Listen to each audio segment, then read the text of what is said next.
Hey everyone, you're watching the Columbia Chat Live. I'm your host, Nina. Tonight's guest is an up-and-coming comedian in Chicago and one of Columbia's finest stand-ups. Please give a warm welcome to our guest, Tommy Bez. Thanks so much, Nina. Thanks for having me. How's everyone doing tonight, huh? Oh, yes, this live studio audience is fire. All right. So it's been very nice weather-wise in Chicago recently. It's reminded me of summer, and I cannot wait for summer. It's my favorite season. I can't wait to go back to my home in Massachusetts, go back to my day job. I work at a deli. I have been for about 4 years. And they always say, come back when you're done with school, come back and we'll have you back. And it's very nice having better job security than the president of the United States. It's always nice to go back there. Like I said, I work in a deli. It's very nice. Sometimes it gets boring, and I try to have fun with the customers, I guess. One time, a pair of ladies came up to the counter. I work at the register. And one of them says to their friends, oh my God, she's so nosy. So I leaned in and said, who are you guys talking about? They didn't appreciate it. One time, I used the phrase, Jew you out, at work. Sometimes things slip. I like to think I'm a comedian, and I don't really have a filter. But we are famous for our soups at the deli I work at. They come in small, medium, and large containers.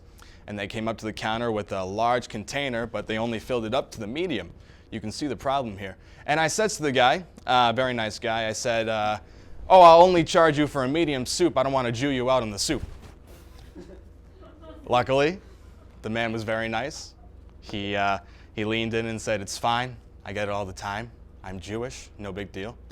So I calmly leaned in and said, get the hell out of my store. Now, I'm not racist, but sometimes I accidentally am. I do not intend to be racist at all. It's a terrible thing to do. But one time, for example, a African-American man came up to the counter and he handed me his Discover card and said, do you accept Discover? And I said, yes, sir, we do not discriminate here. Luckily, another very nice man did not punch me in the face over my accidental racism at work. Speaking of African Americans, I saw the movie Get Out. It was one of my favorite movies this year. It was an awesome movie. Yeah, she saw it. And and I like hearing white people's explanations of the movie when they didn't get the movie. Like, for example, my friend Joel saw it. And I was like, Joel, how'd you like the movie? And he was like, oh, it was great. I said, what'd you think of the message behind it? And he said, yeah, I tell you, I'm never going to see my in-laws. I was like, Joel, what are you talking about? You're white. Why would that be a problem? If anything, you are the problem behind the movie. And he's like, what does being white have to do with it? I was like, Joel, did you find anything particular about the workers in that movie? Did they have anything in common to you? And he said, yeah, they were very nice people. I was like, no, Joel, buddy. And I said, the movie is about race. It's a satire about race. And he says, get out. And that's why it's called Get Out, because when you explain it to your ignorant white friends, you explain the real meaning, they say, get out. That's a good one. You ever think that the people who called it Asperger's weren't taking the situation very seriously? I mean, you got a disorder that deals with social interaction problems, and I like to think that a group of men gather around a table, sorry ladies, but a group of men gather around a table, and they said, all right, we got a disease that deals with social issues and ADHD, and they said, what are we going to call this thing? And they took a while, and an hour passed, They couldn't think of anything. So they broke for lunch, went down to Chili's down the street, and this guy Frank had a nice cheeseburger, and it went down. He digested it, and then he went to the bathroom, and then while he's in the bathroom, he's thinking, man, this burger feels socially weird coming out of my ass. So they went back to the meeting, and they thought of Asperger's. The new show that's really hot nowadays is 13 Reasons Why, and I've heard good things, but I started it, and I did not think it was very good. For those who don't know, it's about a young teenage girl who was bullied and committed suicide. And the story's okay, but the acting was terrible. I gotta say, it made me want to kill myself. I really wasn't a fan of the show in general. Now I don't want to get political. I really like political humor in my sets, but I am pro-choice. I don't know about the viewers watching or about the studio audience or about you, Nina. But I think pro-choice is great. I think if you want to choose to be gay, that's totally up to you.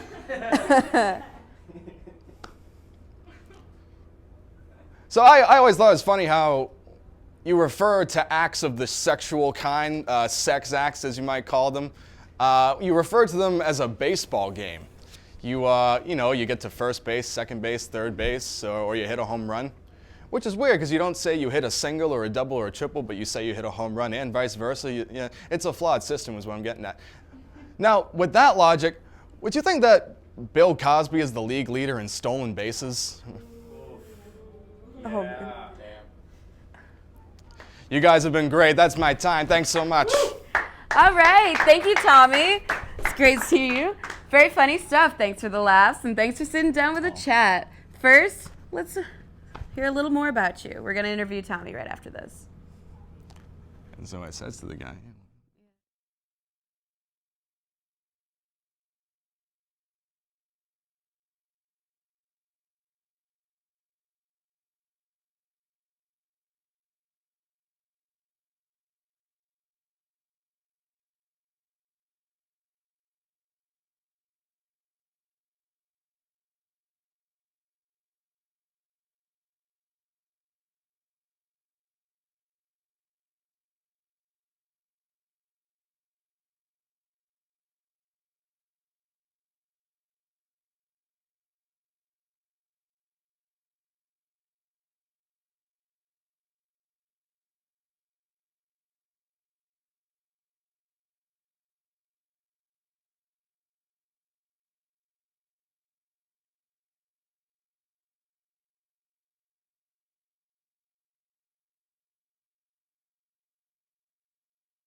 Hey everyone, we're back here with Tommy Bez, and we're just gonna have a little interview with him.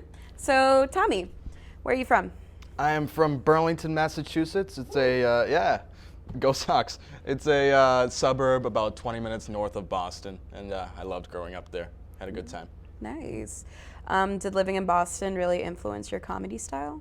Kinda, yeah. I mean, Boston people are known for, they're not known for being very nice people, having sort of a crude sense of humor, and I come from an Irish family, so a lot of drunk Irishmen around in my childhood making dirty jokes, so I'd say that's definitely influenced my comedic style. Yeah.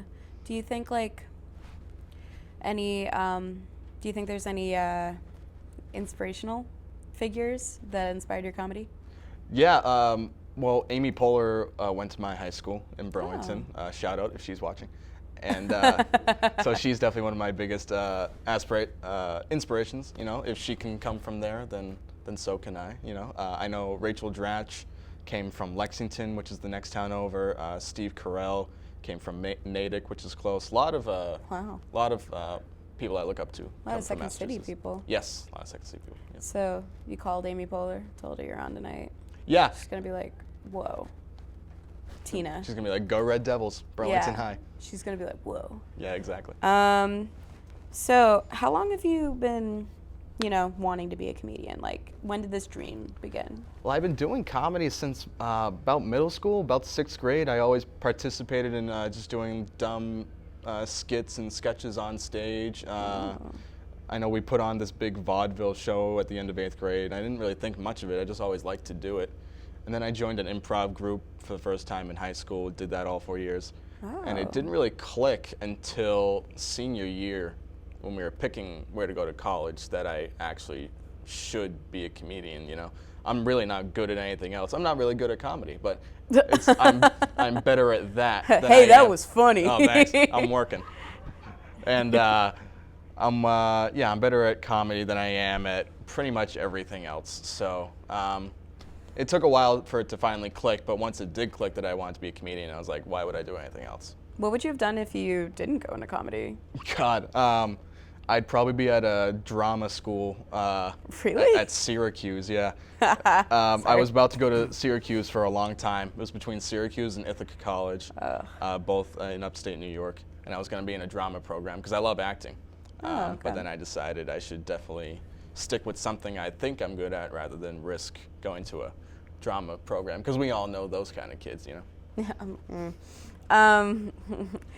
Like, where do you want your comedic career to, where do you want to end up? Do you want to be like a writer? Do you want to be, a performer? Mm-hmm. What's your end goal? I definitely identify as more of a performer than a writer. I enjoy performing more than writing. The end goal, I would love to be on a TV series that goes a bunch of seasons. Like The Office always comes to mind when I think of career aspirations, being on a show like that. Even if I'm known as the same character for my whole career, like John Krasinski is, or Rainn Wilson is Dwight. Yeah. And people say don't go in it for the money, but it is nice to get paid for doing because you got to make a living. So anything where I can make a comfortable living while doing comedy is really the end goal. Beyond your comedic talents, you have quite a fascination and love for Sir Kevin Bacon. I do. Can we talk about that for a little bit? Well, sure. I should probably show you on my phone case. Yes, please. Since you brought that up. If you want to get a zoom in on that, if you can. So, can I ask, where did this love begin? Well, it all started in 2013 in January when Fox aired the series called The Following. It ran 3 seasons. It was a very good show. Was not well received, but I thought it was awesome because it's just Kevin Bacon kicking butt the whole time. And, I just thought, oh, Kevin Bacon, what a great guy. I've seen Footloose, great show. And, he's a great guy. You see him on talk shows, and he's always having a good time. He's a funny dude. He's a talented actor. So, Have you ever thought of doing anything with your obsession with Kevin Bacon, like joining some sort of... Maybe start a troupe called Kevin Bacon Improv or something. Yeah, like that. Or maybe go on one of those reality shows about people who are super obsessive about things. I'm on one of those casting websites called Backstage, and they had an ad for people who are obsessed with a celebrity. So I put in my resume, and they called me back, and they said, so what celebrity are you obsessed with? And I was like, well, Kevin Bacon. and they literally said, do you have a sports figure you're obsessed with?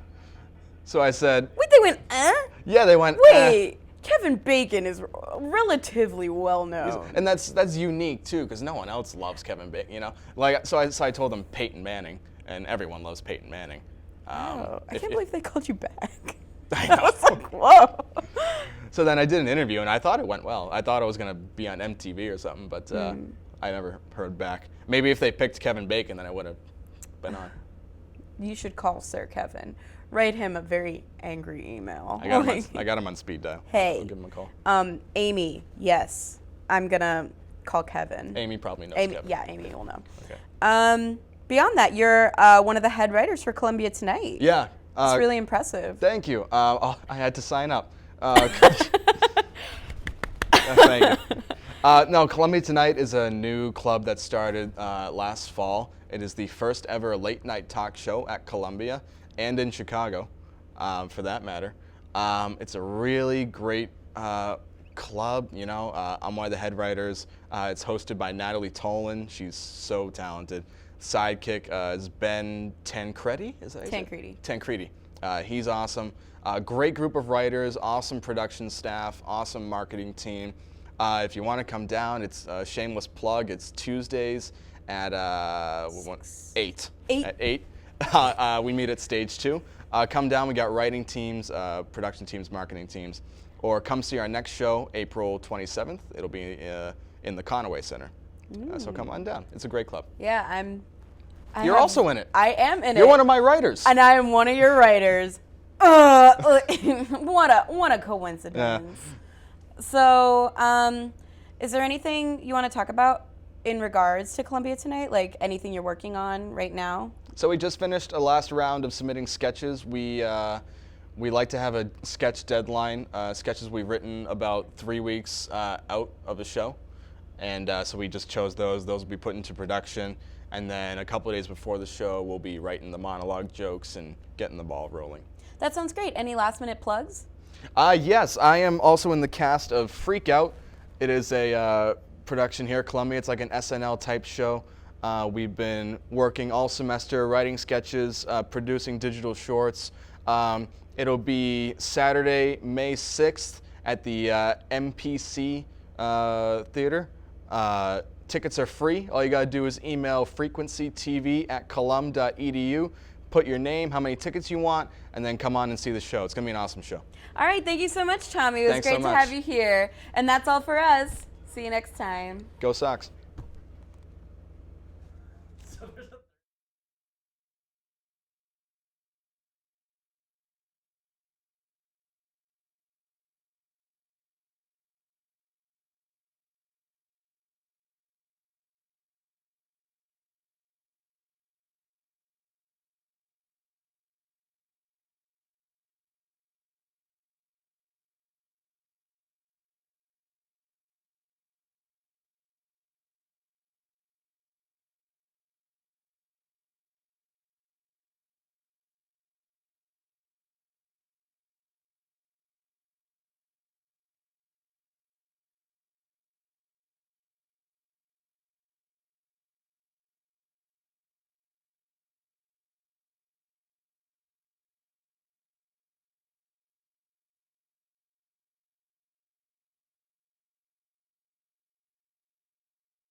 Hey everybody, I'm the host now. So once again, it's Tommy Bez. I'm here with my guest, Nina Butterly, and I'm gonna ask her some questions about her life, just like she asked me.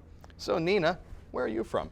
I am from Caldwell, New Jersey. It's a little, really dingy suburb right outside New York City. So I grew up like pretty much right outside New York.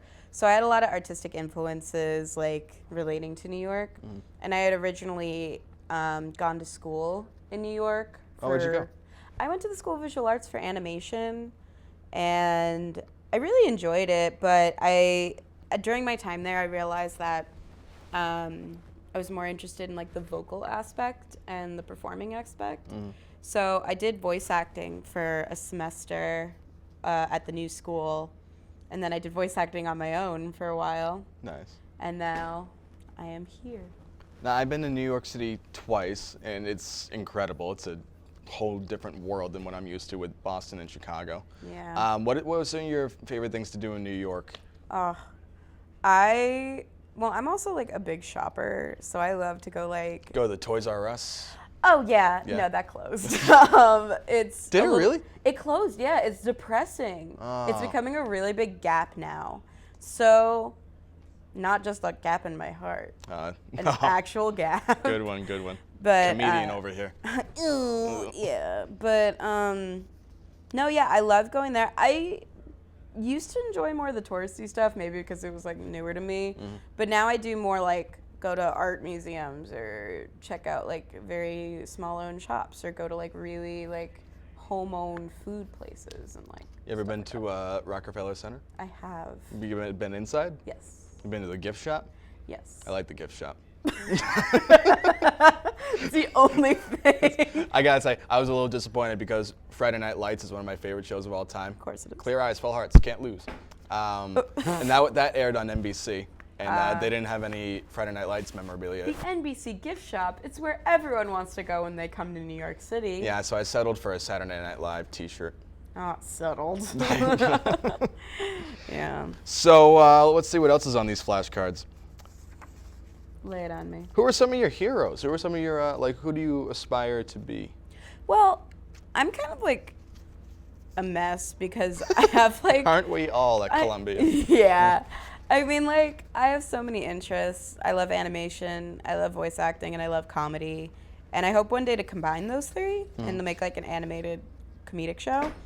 But I would say some of my heroes are definitely like some of the classics, like Conan O'Brien and Tina Fey's a big one. Robin Williams is a big one for me too, because I grew up on Disney, of course, and Robin Williams in Aladdin was like it for me. Oh, me too, yeah. Yeah. You said you're into animation.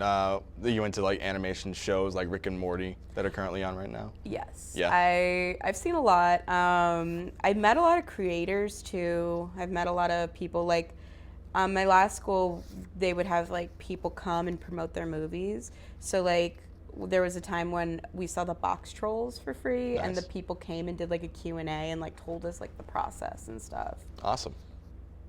Now, how do you think Columbia? I think Columbia has helped me out a lot because of things it offers, like Columbia Tonight and Freak Out and improv, stand-up club, stuff like that. How do you think Columbia has helped you as an artist?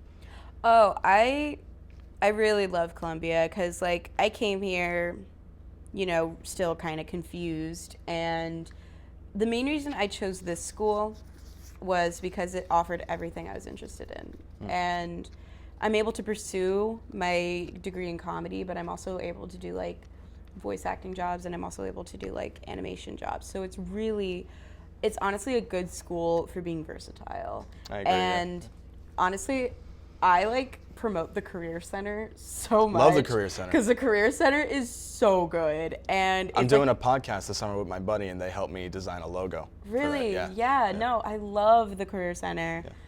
They also helped me design a logo. Yeah. It's fabulous. And like no other school I've been to has been so helpful in like helping me, you know, get ready for my life outside of school other than Columbia. And I was really surprised about that because a lot of art schools tend to be like, oh, well, you're on your own. Awesome. But Columbia is really like in there. They like stick their hand up in the puppet that you are.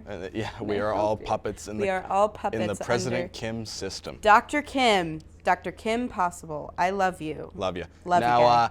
something I like to ask my friends and other people I interview, because I've interviewed people before. What's your favorite joke of all time? Ooh. Loaded question, I know. That is a loaded question. If you could pick one, doesn't even have to be your favorite, just what's one of your favorite jokes? I love the entirety of John Mulaney's stand-up. He's also one of my inspirations, John Mulaney and Nick Kroll. And the joke where he's like comparing sex to cows. It's like, because everyone thinks John Mulaney's gay, and they're like, we think John Mulaney's into bulls. And then people go online and start searching John Mulaney bulls. It's so good. And also a lot of the Kroll show is so funny. I love Nick Kroll. The Liz character and Oh Hello. I had the amazing opportunity to see Oh Hello. Yeah. And then meet John Mulaney and Nick met Kroll John Mulaney? afterwards. Oh, yeah.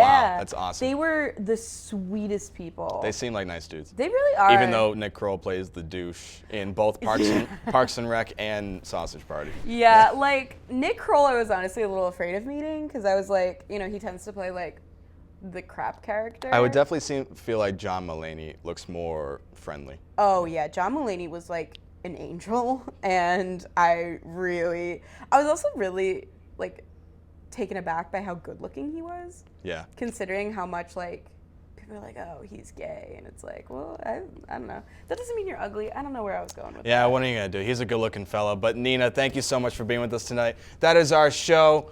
Thank you so much for tuning in. You guys are awesome. President Kim, we love you. Good night, everybody. Kim.